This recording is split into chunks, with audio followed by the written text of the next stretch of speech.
It was no accident. After my son's funeral, I went to the hospital to pick up his belongings, and suddenly a nurse stopped me. "Your son asked me to give you this." A note. "My wife is lying. It was not an accident." And a flash drive. I opened the contents and handed it over to the FBI. Before we continue, please subscribe to the channel and let us know where you were listening in the comments. The crowd had already scattered by the time I stood alone at Mark's grave. Lakeview Cemetery stretched out in all directions, headstones marching up the hillside like silent witnesses.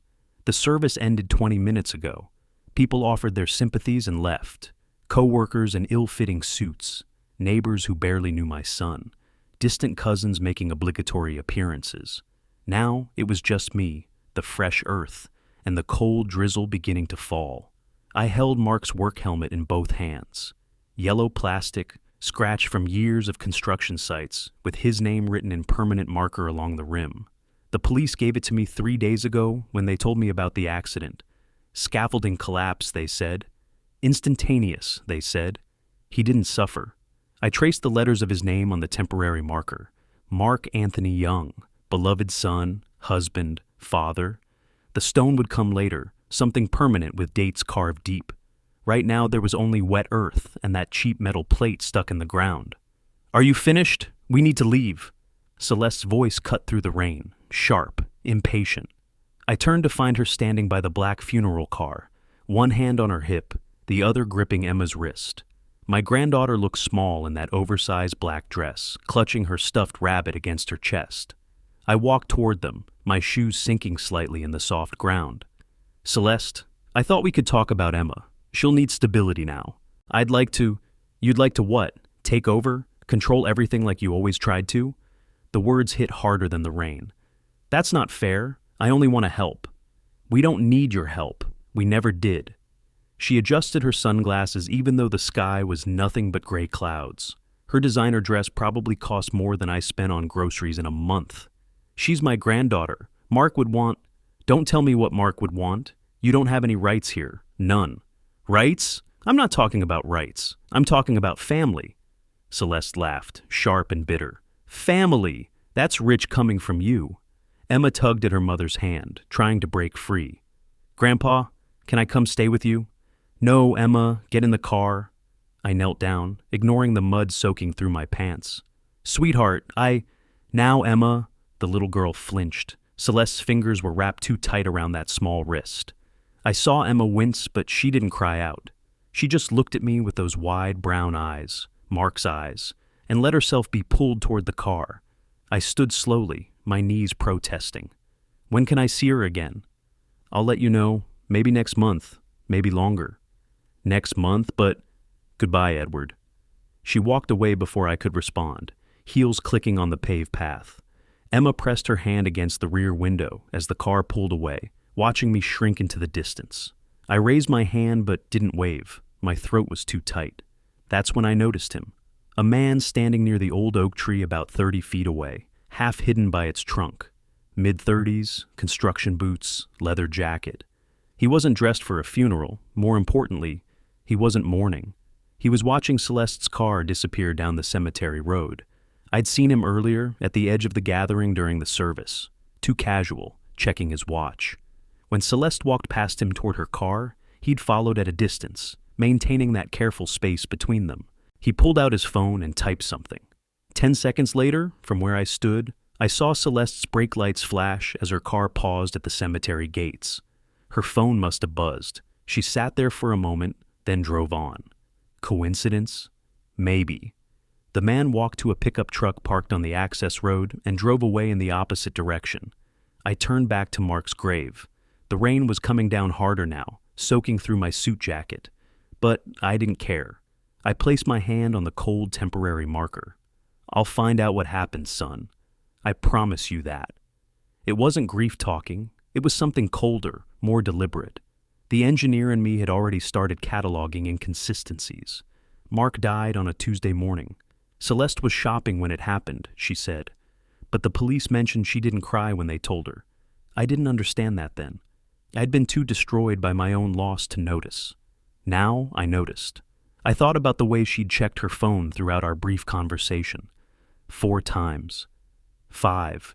Each time with that little smile she tried to hide. Who texts at their husband's funeral? Who smiles? And that man, the one who didn't belong, the one watching Celeste like he knew her. I picked up Mark's helmet and walked through the cemetery gates toward my truck. The rain had soaked through to my skin, but my hands were steady. My mind was already working through the problem, breaking it down into components the way I'd taught myself to think 40 years ago, when I was studying structural engineering. Something was wrong. Mark's death didn't add up. I looked down at the helmet as I reached my truck. There was a small crack in the yellow plastic near the crown, a detail I'd missed before, like something had struck it. But the accident report said the scaffolding fell on Mark's body, not his head. The beam caught him at chest level, crushing his ribs and sternum. So, why was his helmet damaged at the top? I stood in the parking lot, rain streaming down my face, staring at that crack. The first flaw in the official story. I needed to see where it happened. I needed Mark's things from the hospital. I needed to understand every detail of that Tuesday morning. The funeral was over. The morning could wait. Now came the questions. I pulled into the Harborview Hospital visitor lot just after 8 the next morning. Same lot where I'd stood 4 days ago when Dr. Patterson found me and said those words, dead on arrival. I remembered the texture of the asphalt under my feet, the smell of diesel from an idling ambulance, the way my hands wouldn't stop shaking. Today my hands were steady. I wasn't here to grieve. I was here to collect what remained. Personal effects, they called it. The bureaucratic phrase for the last things my son touched. Inside the emergency department, fluorescent lights hummed overhead. A tired clerk behind the desk barely looked up when I approached. Purpose of collecting deceased's effects? I'm his father. I need to settle his affairs. She slid a clipboard across the counter. Sign here, here, and initial here. I filled out the forms with careful block letters. Name, relationship, date. The pen felt heavy. Is this everything he had? Everything brought in by paramedics, personal items only. She handed me a sealed plastic bag. Through the clear material, I could see Mark's wallet, his wedding ring, removed before they tried to save him, his keys, a broken watch with the crystal shattered, and clothes cut away by emergency shears. I signed the final form and turned toward the exit. Mr. Young, wait. A young woman in scrubs stood near the automatic doors. She looked nervous, glancing over her shoulder like she was doing something wrong. I need to talk to you. It's about your son. My chest tightened. Did you treat him after the accident?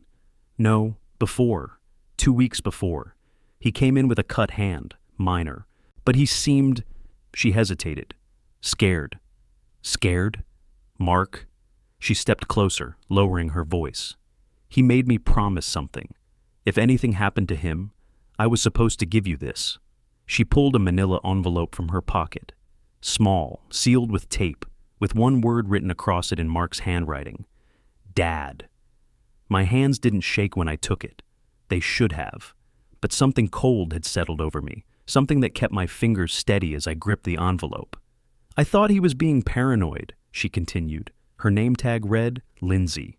Then I heard about the accident and I'm sorry I didn't understand sooner. You did the right thing. She nodded and walked back into the emergency department, leaving me standing there with a plastic bag of my son's last possessions and an envelope I was terrified to open. I made it to my truck before the trembling started, not from fear, from the effort of holding myself together. I set the envelope on the passenger seat and drove home through morning traffic on Madison Street. A construction delay on Broadway added 15 minutes. Every red light felt like torture. The envelope sat there like a bomb with a timer I couldn't see. What had Mark been afraid of? Why give a warning to a nurse instead of just telling me? Because he was protecting me, I realized. He wanted proof first. Evidence that couldn't be dismissed or explained away. My house came into view, the craftsman-style home I'd built 30 years ago in Maple Leaf. Mark grew up in these rooms. He'd learned to walk on these floors, studied at the kitchen table, helped me expand the garage when he was 16. Every wall held memories. I parked and went straight to my study. Wood-paneled walls, my old drafting table in the corner, computer set up on the desk. I locked the door behind me, even though I lived alone. The envelope opened with a clean cut from my letter opener. Inside was a handwritten note and a small black flash drive. Mark's handwriting was rushed, shakier than normal.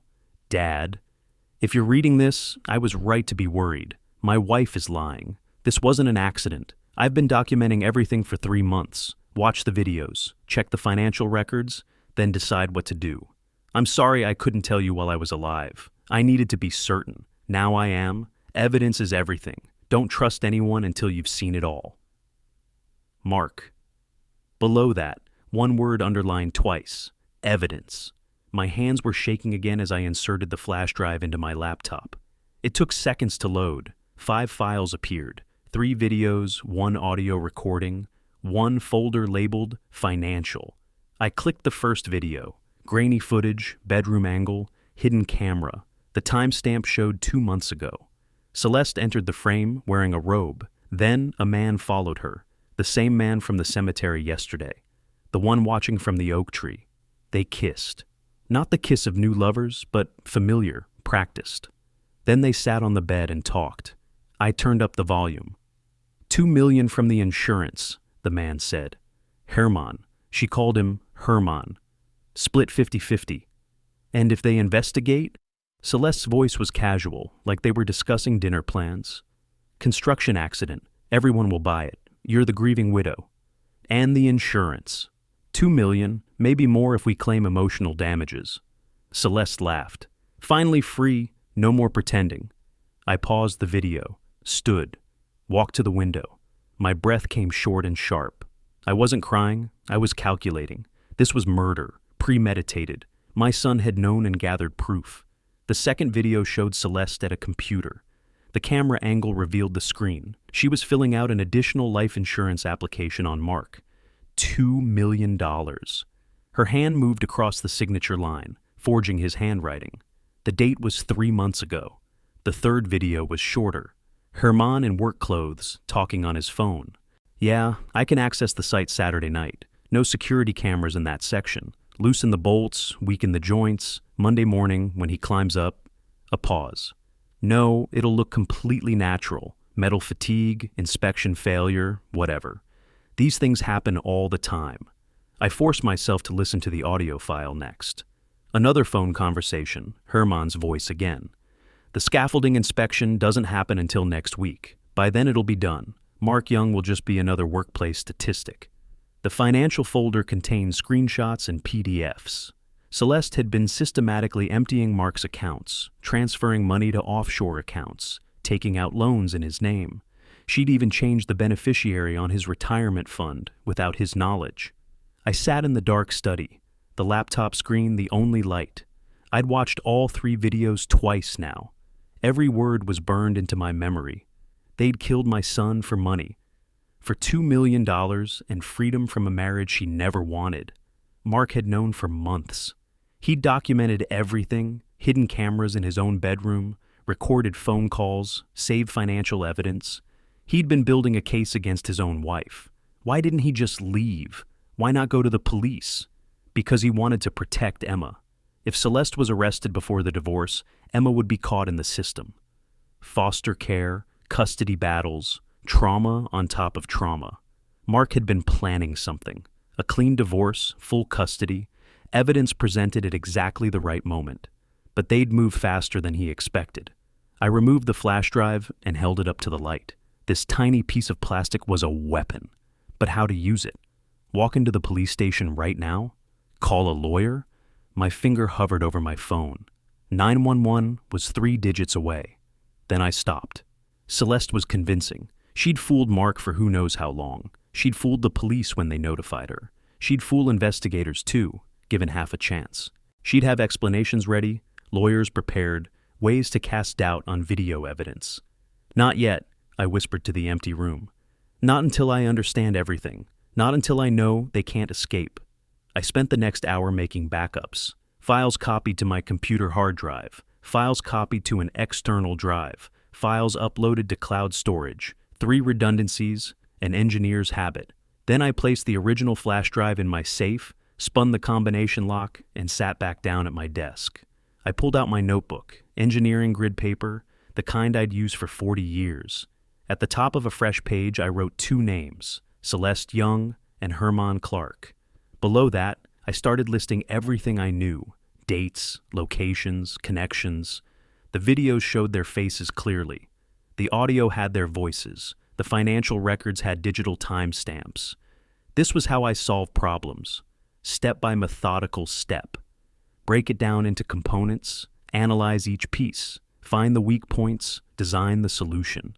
Tomorrow I'd make my next move, but tonight I'd study every frame of those videos, every word of the audio, every transaction in the financial files. I'd become an expert on their crime, because when I struck, it would be perfect. Hours passed. Midnight became 1 o'clock, then 2. The coffee had gone cold in the cup beside my laptop, but I kept drinking it anyway. I'd watched the videos 4 times now, and each viewing revealed something new. A glance between Celeste and Herman, the casual way they discussed ending my son's life, the shopping lists Celeste was making for after Mark was dead. Now, I was deep in the financial folder, and what I found made my stomach turn. Spreadsheets, bank statements, loan applications. Celeste had systematically dismantled Mark's financial life while planning to dismantle his actual life. A home equity loan for $150,000, Mark's signature forged with practiced precision. His savings account, $87,000 accumulated over 15 years of careful saving, emptied in 3 transfers across 2 months. Every dollar vanished into accounts I didn't recognize. I clicked on a subfolder labeled Messages Timeline. Text message screenshots between Celeste and Herman, organized by date. I scrolled back 6 weeks and found it. Herman. Inspection scheduled Thursday. I'll loosen the bolts Tuesday night. Accident happens Wednesday morning. Celeste. Make it look natural, no traces. Herman. Relax. I've done structural work for 12 years. I know exactly which bolts matter. Wednesday morning, Mark died on a Wednesday morning, March 13th. I stood and walked to the window. The street outside was dark and silent. Normal people were sleeping. Normal people weren't learning that their sons had been murdered by people they trusted. Should I drive to the Seattle police right now? Bang on the door until someone listened? But I was an engineer, not a lawyer. I didn't know if digital files were admissible in court. Celeste could claim the videos were fabricated, deep fakes, manipulations. She'd hire expensive attorneys who'd create doubt. One mistake, one procedural error, could let them walk free. I returned to my laptop and opened a new browser window. I typed, FBI jurisdiction, insurance fraud. The answer appeared immediately. Insurance fraud over $100,000 falls under federal jurisdiction. Wire fraud. Interstate commerce. The FBI handles cases like this. They have forensic labs, experienced prosecutors, resources that local police can't match. And they're harder to manipulate. I leaned back in my chair, thinking. The FBI would build a case, slowly, methodically. But while they worked within the system, I could work outside it, legally but relentlessly. I could make Celeste and Herman nervous, force mistakes, ask innocent questions that would reveal lies, a dual strategy. The law would handle justice. I would handle pressure. I pulled my drafting table closer and grabbed blue painter's tape from a drawer. Within an hour, I'd created a massive timeline across my study wall. November to March. Every financial transaction pinned in place, every text message printed and positioned, every video timestamp marked, lines connected events in blue ink. Patterns emerged like a blueprint. Mark discovered the affair in January. There was a confrontation, captured in one of the audio files. Celeste denied everything. Mark didn't push. Instead, he started documenting. He installed the hidden camera in February. By March, he had everything. But they moved first. At 2 a.m, I burned 3 DVDs from the flash drive contents. I labeled each one with dates and contents, then placed them in separate locations. One in my safe. One would go to a safety deposit box tomorrow. One to my lawyer, also tomorrow. Redundancy. An engineer's instinct. Then I started writing. A 10-page summary of all evidence. Who, what, when, where, how. Clear, factual, unemotional, names, dates, dollar amounts. This was what I'd give the FBI, not drama or accusations, just facts with supporting documentation. At 3 a.m, I stopped being analytical. I saw Mark's face, 5 years old, missing his front teeth, showing me a drawing he made at school, 12 years old, helping me frame the garage expansion, serious about measuring twice before cutting. 28 years old, holding newborn Emma, tears streaming down his face from pure joy. The grief hit like a waveform collapse, sudden and total. I put my head in my hands and let it come. My son was dead, murdered, for money, by the woman he'd loved enough to marry, trusted enough to build a life with. But the wave passed. It had to. Emotion wouldn't help Mark now. Strategy would. I looked up the FBI Seattle field office address, 1110 3rd Avenue. I wouldn't call ahead. I'd walk in at opening time. Physical presence is harder to dismiss than a phone call. I'd ask for whoever handles insurance fraud and homicide. This wasn't a local crime anymore. It was federal. I also knew Celeste would call soon, maybe today. She'd want to establish control, cut me off from Emma completely. I needed to be ready. I stood in front of the bathroom mirror and practiced. Of course, Celeste. Whatever you think is best. My voice sounded broken, defeated. Perfect. She needed to believe I was harmless, no threat. Just a grieving old man who'd accepted his place. Superiority makes people careless. Celeste would relax, make mistakes, say things she shouldn't. And I'd record every word. Washington is a two-party consent state for recordings, so I'd tell her up front. She wouldn't care. She thought she was invincible. Dawn came slowly. Gray light filtered through the study window.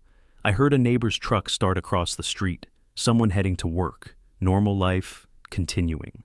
But my life had changed permanently. I looked at the timeline covering my wall. Everything organized, evidence cataloged, strategy planned. I showered, shaved, dressed in clean slacks and a button-down shirt. Professional appearance mattered. At 8 in the morning, I'd drive to the FBI field office.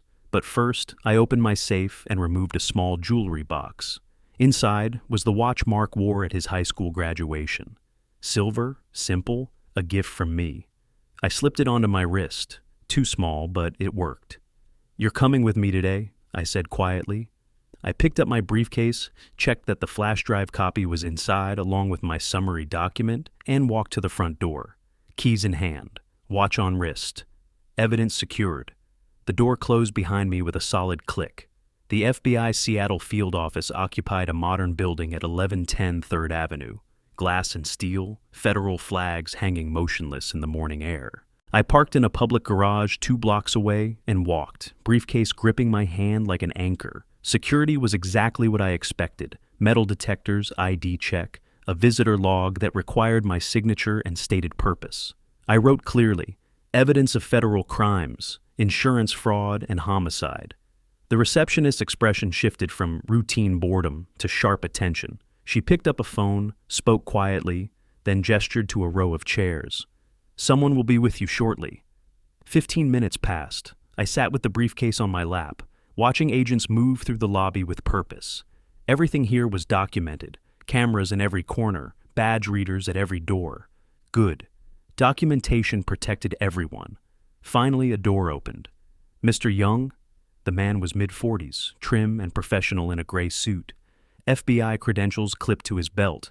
"I'm Special Agent Robert Harris. Please come with me." He led me to an interview room on the 3rd floor. Sparse furniture, table, 3 chairs, recording equipment mounted on the wall. A second agent stood in the corner, introduced as Agent Chen. Witness protocol. This was official.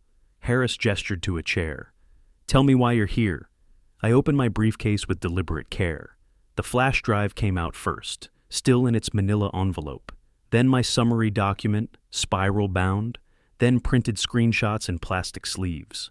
I arranged everything on the table. "My name is Edward Young. 5 days ago, my son Mark died in what was called a construction accident. I have evidence it was murder." Harris's expression didn't change, but he pulled a notepad closer. "Go on." I spoke for 30 minutes, chronologically, calmly. The funeral. The nurse who gave me Mark's envelope. The flash drive contents, videos of my daughter-in-law with her lover, text messages planning my son's death, financial records showing systematic theft. Harris listened without interrupting, but his pen never stopped moving.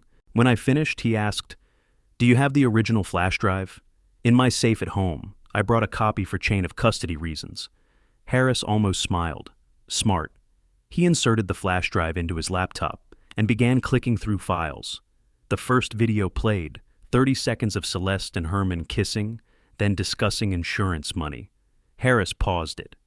"This is admissible quality. Hidden camera?" "My son installed it. I don't know where. Bedroom clearly." Harris opened the text messages. His eyes narrowed as he read. After several minutes, he looked up. "Mr. Young, when did your son die? What day?" "Wednesday, March 13th, morning." Harris turned his laptop so I could see the screen. Herman's message from 6 weeks prior. Inspection scheduled Thursday. I'll loosen the bolts Tuesday night. Accident happens Wednesday morning. If these messages are authentic, Harris said, they show premeditation, first-degree murder conspiracy. They're authentic. Mark documented everything for 3 months. Harris reviewed my written summary, occasionally cross-referencing the flash drive contents. His partner, Agent Chen, watched silently but took notes. 20 minutes passed. Finally, Harris closed the laptop. "We'll need to keep this flash drive for evidence processing." I pulled a printed chain of custody form from my briefcase. "I'd like documentation of the transfer." This time, Harris did smile. "You have an engineering background?" 40 years. He signed the form, gave me a copy, and leaned back in his chair. "Mr. Young, these are serious allegations. The financial fraud alone, forged signatures, wire transfers, insurance applications, that's federal jurisdiction. Add conspiracy to commit murder, and we're looking at decades in prison. If convicted." "If convicted," Harris agreed. "Which brings me to my next point. I need you to promise me something." "What?" "No contact with the suspects, no confrontations, no personal investigation. If you approach Celeste Young or Herman Clark, you could compromise everything we're building. Evidence gathered improperly becomes inadmissible. Do you understand?" I nodded. "I'm 64 years old, Agent Harris. I'm not going to fight anyone. I want them in prison. That's justice." "Good. Keep that perspective." He stood, signaling the interview was ending. "We'll begin forensic analysis immediately. Financial records, video authentication, timeline verification. This will take time, possibly weeks or months. Can you be patient?" "I've waited 64 years to learn what patience really means. I can wait." Harris walked me to the elevator. As the doors opened, he said, "We'll contact you with updates. And Mr. Young, I'm sorry for your loss. We'll do everything we can." I stepped into the elevator and rode down alone. Outside, the spring afternoon was bright and warming. I walked to my truck but didn't drive home immediately. Instead, I went to a small diner on Capitol Hill and ordered coffee. The place was nearly empty. Mid-afternoon lull. I opened my notebook and wrote a script for when Celeste called. Because she would call. Probably today. She'd want to establish dominance, remind me I had no rights to Emma. I needed to sound broken, defeated, harmless. My phone buzzed at exactly 3 o'clock. Celeste. I let it ring twice before answering. "Hello?" My voice carried exhaustion. I didn't have to fake. "Edward, we need to talk." Sharp, impatient. "I'm calling about boundaries. You need to understand that Emma is my daughter. I decide when you see her, not you. I just want to see her occasionally, that's all. I miss her. She needs stability, not constant interference from you. You'll see her when I decide." "Of course. You're her mother. You know what's best." The words tasted like rust, but I kept my tone submissive. "Exactly. I'm glad you understand. I'll call you, maybe in a few weeks." She hung up without saying goodbye. I sat in the diner, phone still in my hand. Her arrogance was perfect. She genuinely believed she controlled everything. The thought almost made me smile. I paid for my coffee, left a tip, and walked back to my truck. The sun felt warm on my face. Mark loved spring. We used to go hiking in the Cascades this time of year. Tiger Mountain, Rattlesnake Ledge, trails where the evergreens still held morning mist. Before starting the engine, I checked my phone's recording app. The entire conversation with Celeste was saved. Washington requires 2-party consent for recordings, but I'd told her at the start of the call. She'd laughed. "Fine, record it. I have nothing to hide." Another mistake. I backed up the file to cloud storage, then drove toward my bank. I needed to open a safety deposit box, secure the original flash drive. One more layer of protection.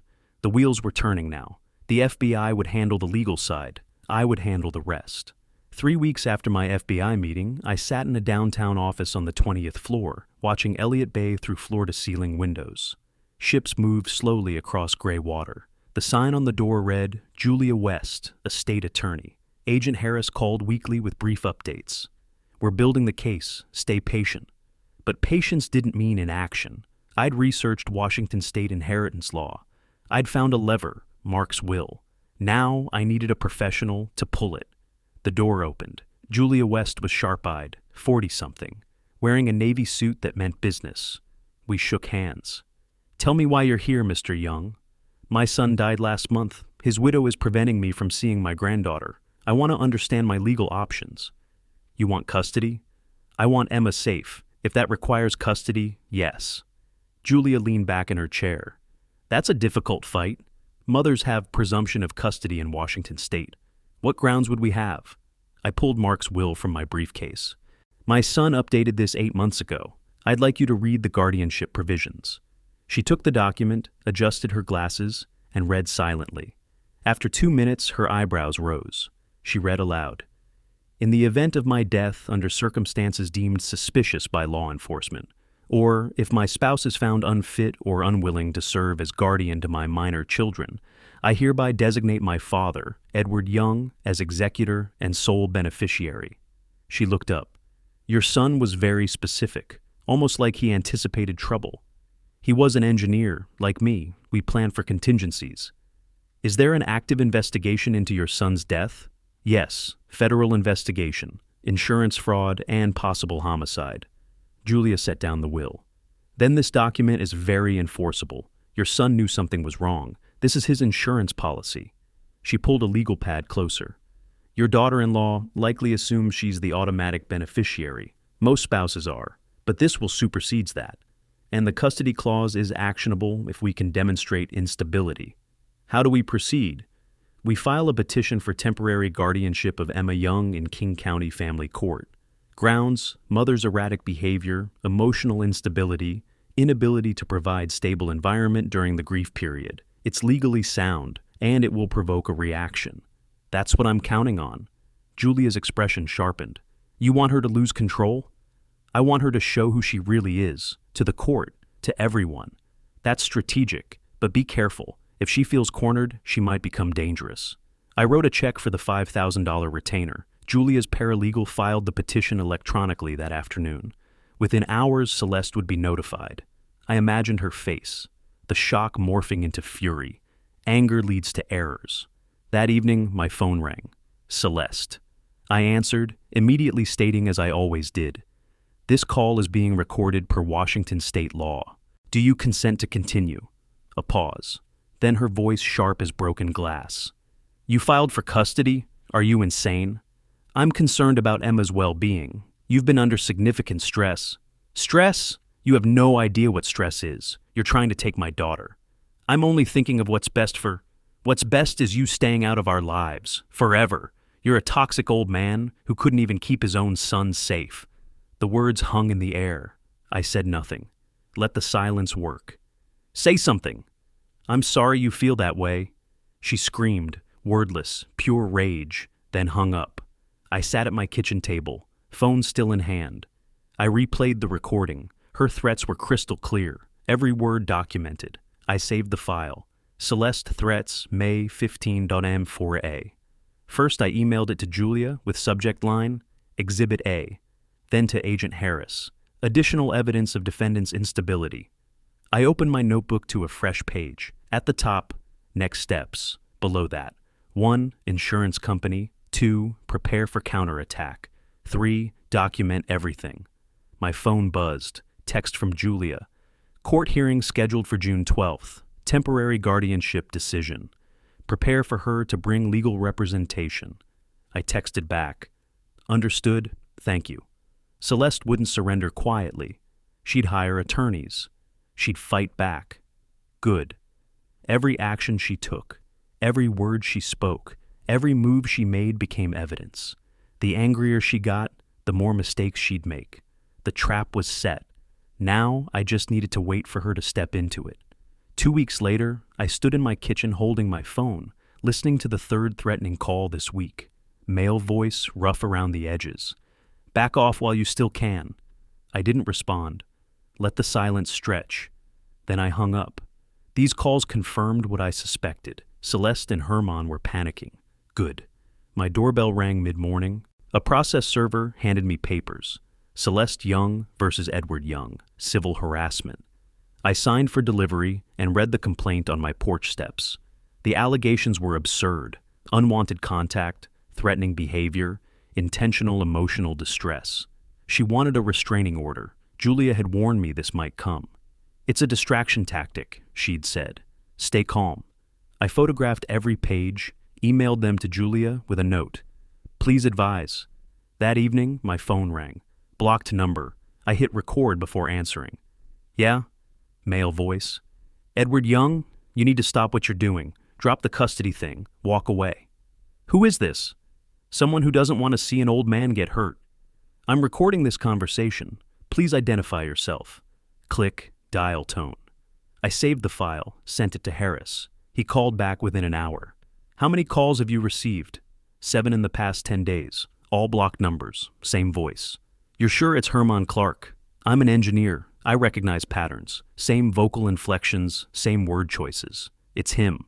We're tracking the calls. Blocked numbers don't protect him. We can still trace tower pings and device identifiers. Let him keep calling. Every threat adds years to his sentence. The next night, I drove to the Green Lake Library branch. I signed in as a guest user, sat at a public terminal in the corner, back to the wall, baseball cap, glasses, anonymous among students and job seekers. I worked quickly, created a new email account, concerned.citizen, Yaum25 Proton Mail, com, attached 2 files from my USB drive, screenshots of Herman and Celeste's text messages discussing the plan and Wednesday morning. Subject line, fraud alert, Mark Young, death claim. Recipient, Pacific Northwest Life Insurance, Fraud Investigation Department, 10 minutes total. I cleared the browser history, logged out, left. 48 hours later, Agent Harris called. The insurance company contacted us. They've frozen the $2 million payout. They're cooperating with our investigation. I allowed myself a moment of satisfaction. The financial noose was tightening. The phone threats escalated. Herman's desperation bled through every call. You're dead, old man. I know where you live. This is your last warning. I never responded beyond, this call is recorded. Each threat went straight to Harris. The FBI agent's instructions were clear. Let him keep talking. He's building our case for us. I met Harris at a coffee shop in Fremont. His choice, neutral ground. He arrived in casual clothes, no badge visible. We sat outside, speaking quietly. He reviewed my recordings on his phone. Voice matches the man at the funeral? I'm certain. Forensics will confirm it. This helps tremendously. He leaned forward. The insurance freeze has created financial pressure. We've tracked their spending. They borrowed against the expected payout. Personal loans, credit cards. Without that insurance money, they're drowning in debt. Desperate people make mistakes. Exactly. Which is why you need to be careful. Herman's threats suggest he might escalate from words to action. I installed additional security that week. New deadbolts, window sensors, a doorbell camera. Not from fear, but from prudence. I also varied my routines. Different routes to the grocery store, different times for errands. Basic counter-surveillance. Julia called about Celeste's harassment lawsuit. We need to respond formally, but discovery will be interesting. She'll have to prove her claims. And when she can't, her case collapses, but it buys her time. That's the strategy. Delay your custody petition. Late one night, I sat in my study reviewing the week's developments. On my wall, the timeline had grown. Red entries for the lawsuit, insurance freeze, phone threats, lines connecting everything. The pattern was clear. Celeste and Herman were in freefall. My phone buzzed. Text from Harris. Need to meet tomorrow. Developments in the case. Important. I texted back. Understood. Same location? I stood, stretched, looked at Mark's graduation photo on my desk. My son's face smiled back. Young, hopeful, trusting in a future that was stolen from him. Soon, I said quietly. Justice is slow, but it's coming. Outside my window, a car drove slowly past. Dark sedan, tinted windows. It paused briefly, then continued. I made a note, dark sedan, 11:47 p.m., Thursday. I photographed the street from my window, document everything. The following morning, my doorbell camera captured someone approaching at 6 o'clock. They didn't knock. They left an envelope under my doormat and left quickly, face concealed by a hood. I retrieved it carefully, wearing gloves. Inside, a printed note, no signature, block letters, drop the custody case or Emma pays the price. I photographed it, bagged it, immediately called Harris. They just made their biggest mistake, I told him, threatening a child. How long until you arrest them? Harris's response was measured but determined. Very soon, days, not weeks. This threat might be enough for a warrant. Hold tight. The end game was approaching. 3 days after the written threat against Emma, I sat across from Agent Harris in an FBI interview room. Not a coffee shop this time, but official space with recording equipment and secure walls. The threat note lay in an evidence bag on the table between us. Harris tapped the plastic with his pen. We've accelerated the timeline. Threatening a child crosses a line. We're bringing them in for questioning, separately. I nodded. Divide and conquer. Engineers study game theory. I understood the strategy. Harris spread surveillance photos across the table. Herman and Celeste arguing outside a bank. Text message logs showing hostility between them. Financial stress is destroying their partnership, Harris explained. Herman borrowed $80,000 from loan sharks. Celeste maxed out credit cards. Neither has income. They're blaming each other. Drowning people thrash. Exactly. Herman comes in first. We'll tell him Celeste is cooperating. Classic prisoner's dilemma. One of them will break. Harris described Herman's interview later. I wasn't present, but he summarized. Herman arrived cocky, left sweating. FBI showed him evidence. His phone pinging near the construction site the night before Mark's death. His fingerprints on scaffold bolts. Witness statements placing him where he claimed he wasn't. Herman's story kept changing. First, he wasn't at the site Tuesday night. Then he admitted he was checking equipment. Each contradiction documented on camera. I want a lawyer, he finally said. But the damage was done. While the FBI tightened their noose, family court convened for the custody hearing. King County Courthouse, small courtroom, wood paneling, and fluorescent lights. I sat with Julia at the plaintiff's table. Celeste sat alone. Her attorney had withdrawn after she stopped paying. The social worker testified first. Professional tone, clinical observations. Ms. Young has exhibited erratic behavior, multiple threatening phone calls documented, public disturbances witnessed. The minor child requires stability, which Mr. Young can provide. Julia was thorough. In your professional opinion, where should Emma Young reside? With her grandfather. He has a stable home, no criminal record, strong existing relationship with the child. He's retired and available to provide consistent care.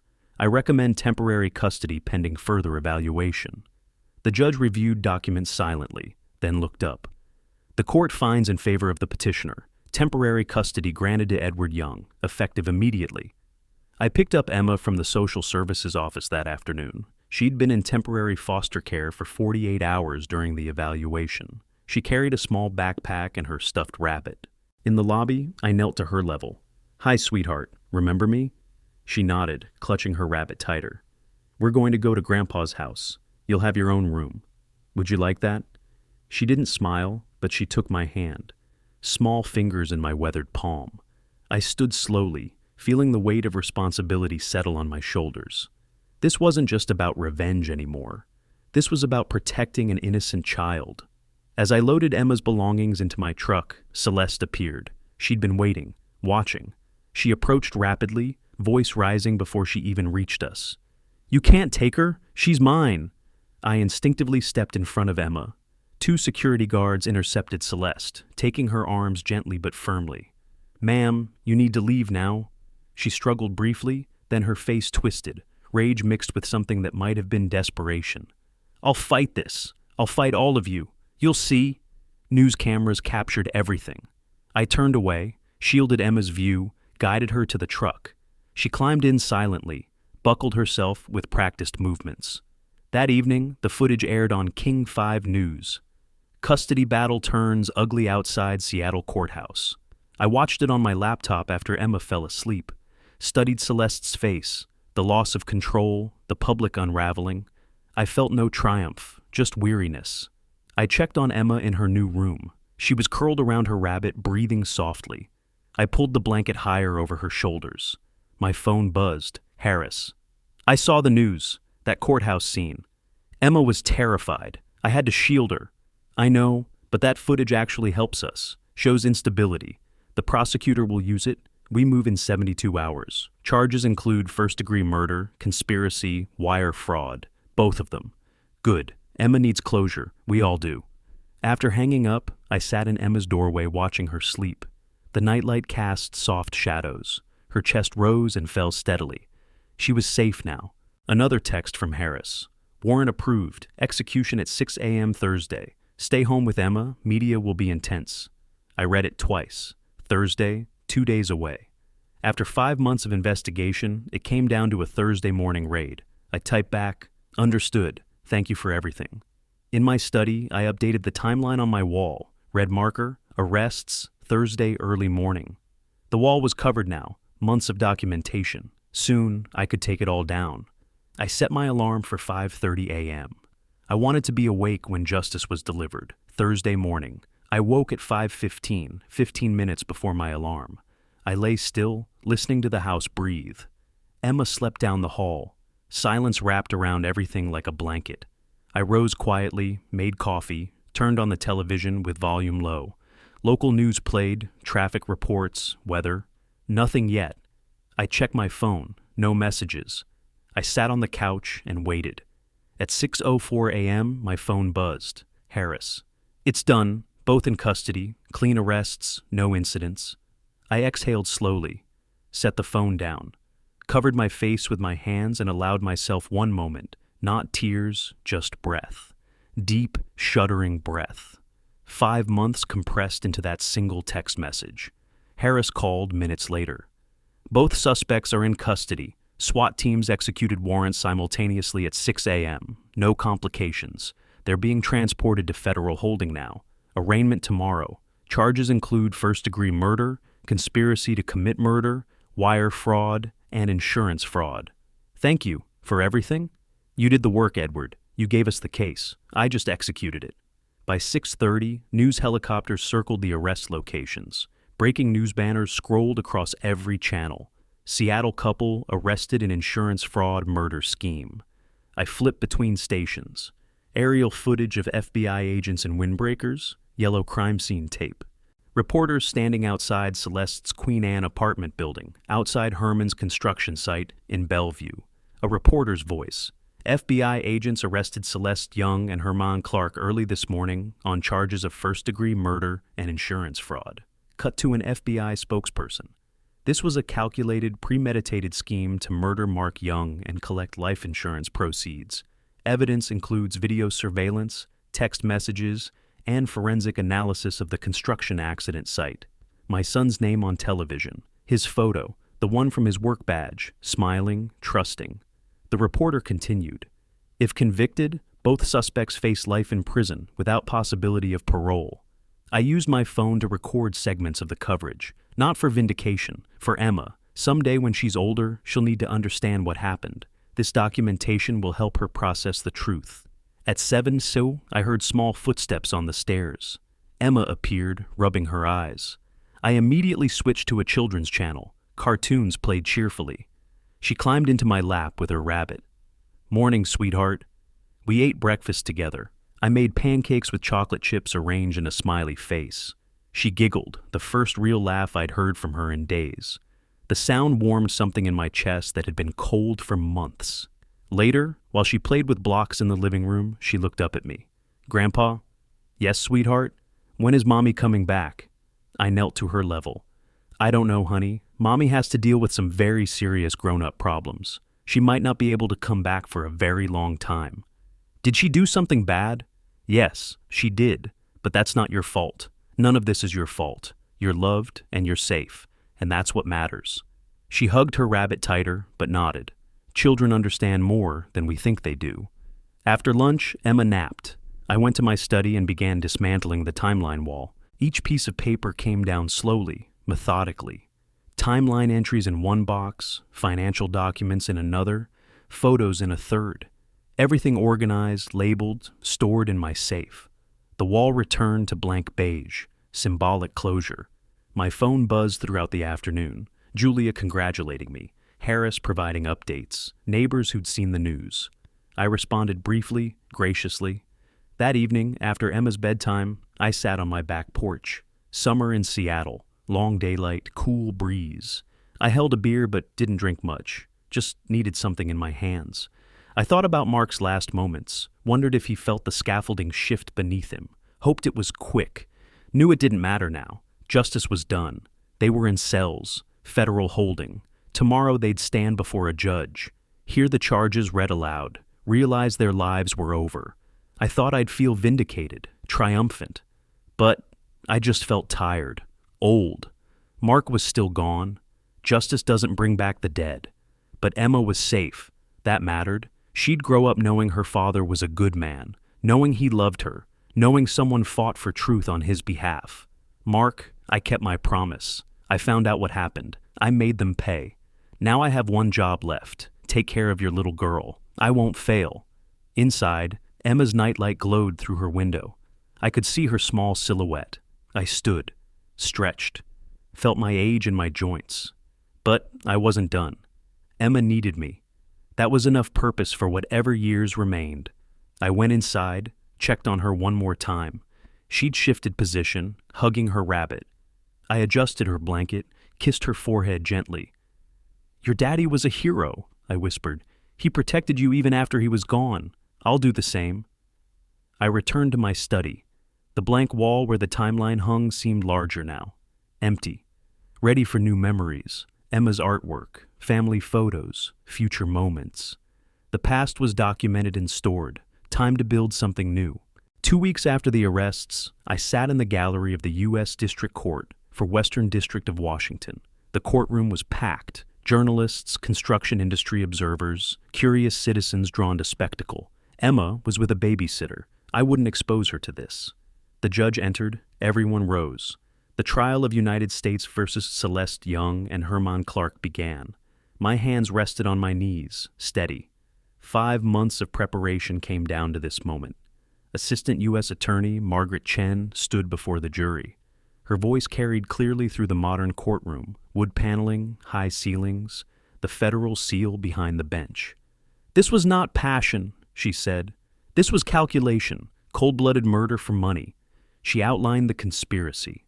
How Celeste met Herman at a construction company holiday party. How the affair began. How envy and greed transformed into murder plot. She promised the jury they'd see video evidence, hear audio recordings, review financial documents that prove premeditation. Then the evidence began. Mark's flash drive entered the record. Courtroom monitors displayed the bedroom footage, Celeste and Herman discussing the plan, the insurance money, the freedom they'd have. I watched the jury's faces, horror, disgust. One older woman shook her head continuously. Audio recordings from Mark's car played next. He'd installed a voice-activated recorder after suspecting his wife. Herman's voice filled the courtroom. "Loosen the support brackets. Wednesday morning inspection. It'll look like equipment failure." Text messages appeared on screens. 6 weeks of planning spelled out in digital messages they thought were private. "Make it look natural. No traces. The insurance pays $2 million, split 50-50. I watched Celeste. She sat rigid, staring straight ahead. When her spending records appeared, $8,000 at Nordstrom, $12,000 at a jewelry store, all charged while married to Mark. She closed her eyes. Herman shifted constantly, whispered urgently to his attorney. Pure panic. The financial evidence was devastating. Chen presented forged insurance applications, bank transfers, Celeste emptying Mark's savings account in 3 transactions, loans taken in Mark's name, a paper trail of systematic theft. The defense attorneys turned on each other. Celeste's lawyer blamed Herman. My client was manipulated by this man. She was vulnerable. He exploited her. Herman's lawyer countered. Herman Clark was a tool. Celeste Young masterminded everything. The alliance that killed my son collapsed spectacularly in open court. An FBI forensic expert testified about the scaffolding. Herman loosened critical bolts Tuesday night, March 11th. Security footage showed him at the site. Tool marks matched his equipment. Mark fell Wednesday morning during inspection. Could this have been accidental? Chen asked. No, the bolts were deliberately turned counterclockwise multiple times. This was intentional sabotage. Construction workers testified. Herman's co-workers saw him working alone Tuesday night, called out to him. Herman acted startled, defensive. Just checking equipment, he'd said. Next morning, Mark fell. The math was simple.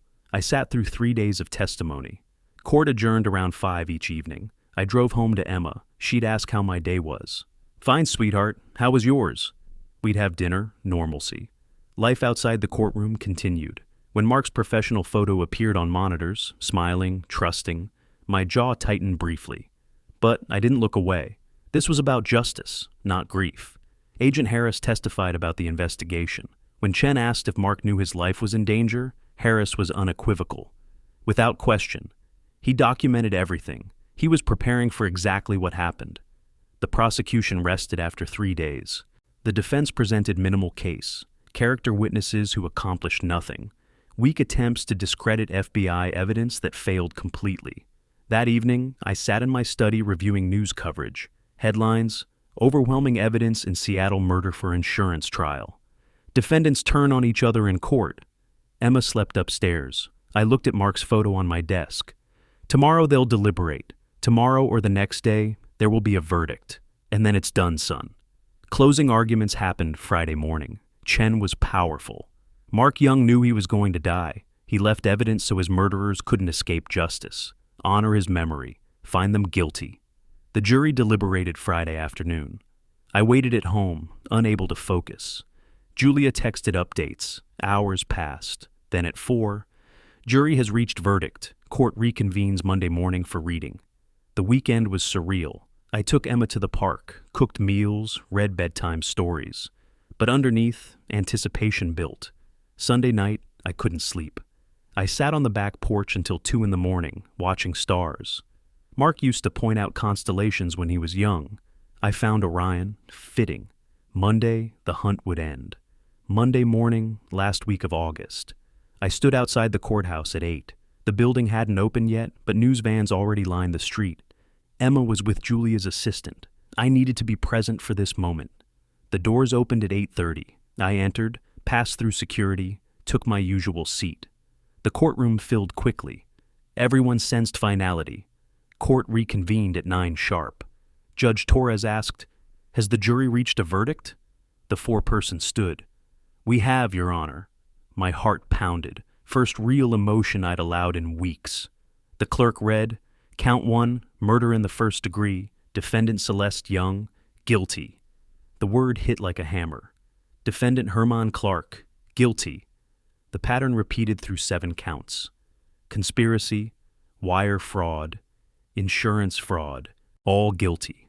14 findings of guilt total, overwhelming, complete, irrevocable.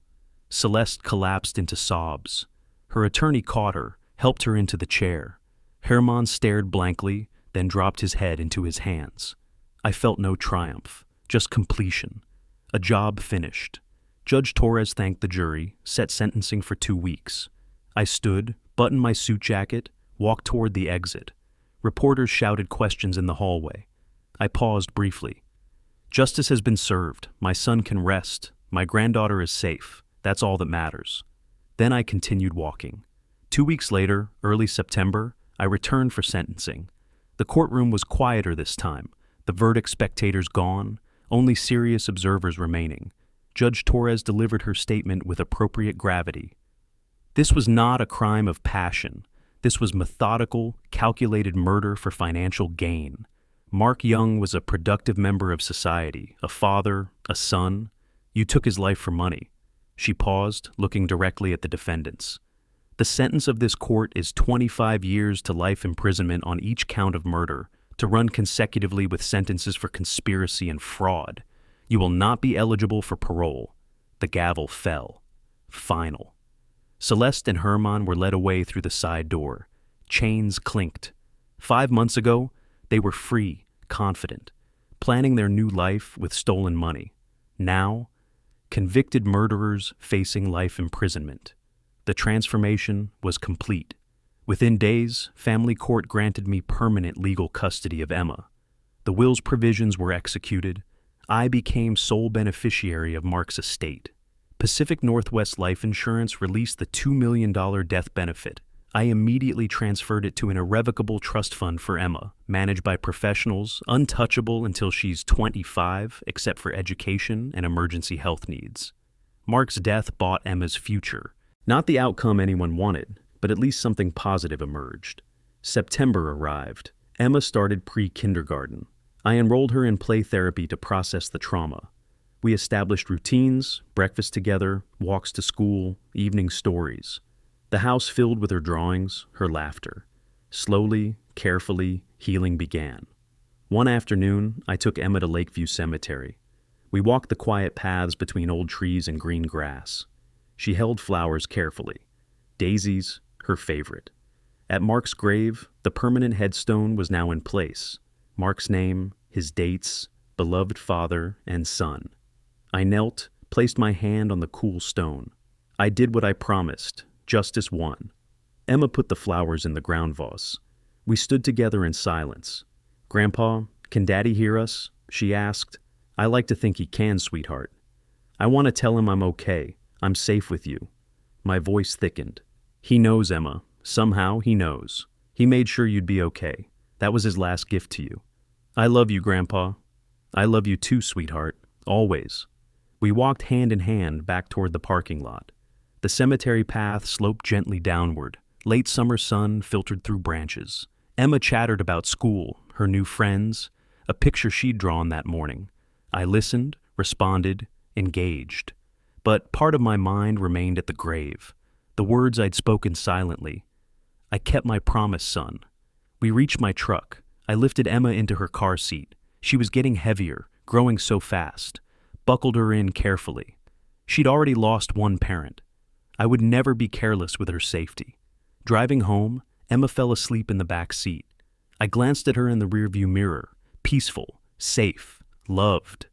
This was victory if there was such a thing. Not revenge, not even justice, really. Just a small girl sleeping safely while her grandfather drove her home. I pulled into the driveway, turned off the engine, sat for a moment in the silence. I was tired, bone-deep tired. But it was done. The fight was over. What remained was simpler. Be a good grandfather. Raise Emma well. Make sure Mark's sacrifice, and it was a sacrifice documenting his own murder, wasn't wasted. I carried Emma inside without waking her, laid her on the couch, covered her with a blanket. Then I went to my study one final time.